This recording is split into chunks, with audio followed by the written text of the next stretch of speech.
Greetings everyone, I'm Dr. Olalaire from Greenwich University.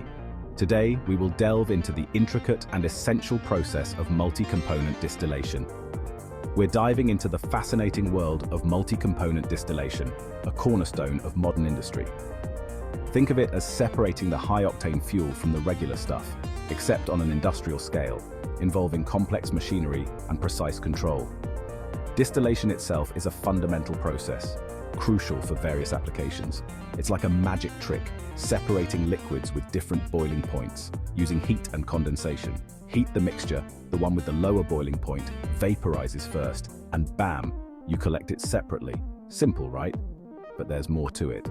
This isn't just some lab experiment. It's the backbone of countless industries, from energy to pharmaceuticals. From refining crude oil to making your favorite alcoholic beverages, distillation is the unsung hero, working tirelessly behind the scenes. Without it, our world would be a very different place, lacking many of the products we take for granted. But things get really interesting when we move from separating two components to, say, a complex mixture like crude oil. That's where multi-component distillation comes in. And trust me, this is where the ride gets bumpy, but also incredibly fascinating. Now imagine trying to separate a cocktail of not just 2, but 3, 4, or even dozens of different liquids. That's the challenge of multi-component distillation. It's like trying to herd cats, each with its own personality and boiling point.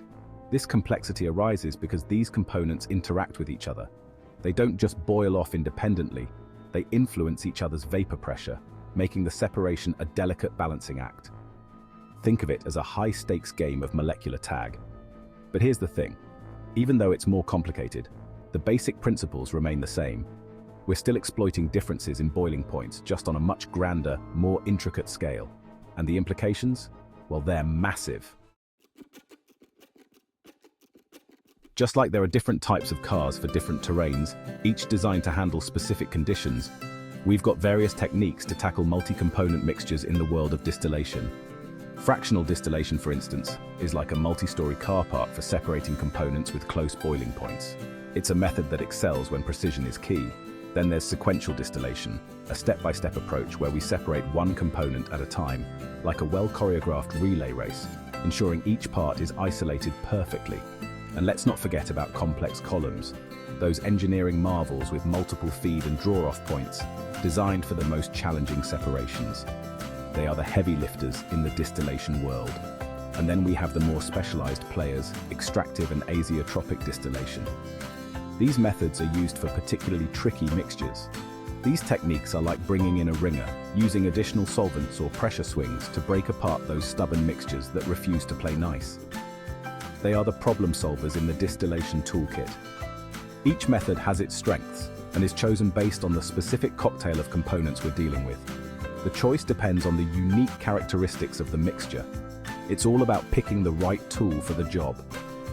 Just like a craftsman selects the perfect tool from their toolbox, chemical engineers choose the best distillation method for the task at hand.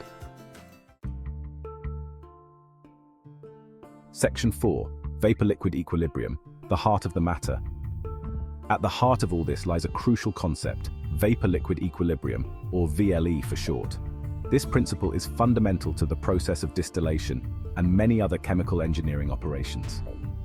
This is the point where the rate of evaporation equals the rate of condensation.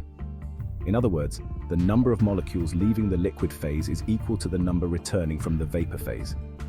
Think of it as a perfectly balanced seesaw, with vapor and liquid in perfect harmony. This balance is essential for efficient separation. VLE data is like the rulebook for distillation. It provides the necessary guidelines and parameters for the process. It tells us how much of each component will be in the vapor and liquid phases at a given temperature and pressure. This information is crucial for designing and operating distillation columns. Without it, we'd be driving blind, just guessing at the best way to separate our mixture. Accurate VLE data ensures precision and efficiency. Understanding VLE is like knowing the ideal gear shift points in a car. It allows us to navigate the process smoothly and effectively.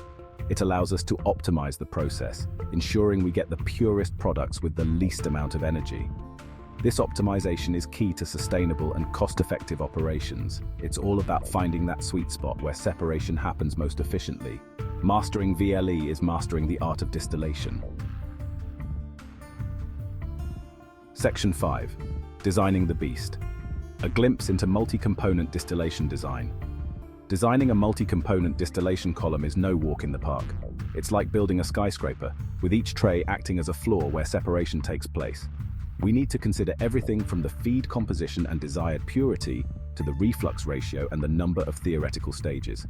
This is where things get seriously technical. We use sophisticated software to simulate the process, predicting how the column will behave under different conditions.